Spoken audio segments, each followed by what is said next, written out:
ఓం శ్రీ గురుభ్యో నమః. సాధకులు గమనించాలి, మీరు మాట్లాడే మాటకి, ప్రతి ఒక్క మాటకి చాలా పవర్ఫుల్గా ఉంటుంది. ఎందుకంటే కుండలిని యాక్టివేషన్ అయిన వాళ్ళకి, సామాన్యులకి డిఫరెంట్ అనేది ఉంటుంది. మీ యొక్క మాట ఒక తూటలాగా పనిచేస్తుంది అన్నట్టు. అలా అని మీరు వర్డ్స్ ఎక్కువగా మాట్లాడి దుర్వినియోగం చేయకూడదు.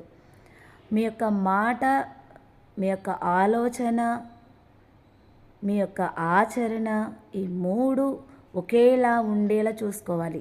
ప్రతి మాటకి మనకు దృశ్య రూపంలో, ఆలోచనలో మెదులుతుంది. మీరు బాగా అబ్జర్వ్ చేయండి. తిరుపతి అంటే ఎక్కడో ఉంటుంది.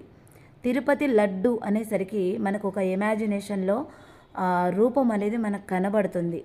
ఎందుకంటే ఇంతకుముందు మనం చూసాం దాన్ని. అలాగే ప్రతి మాటకి మన అలవాట్లు, మన సంస్కారాలు, మన శరీరంలో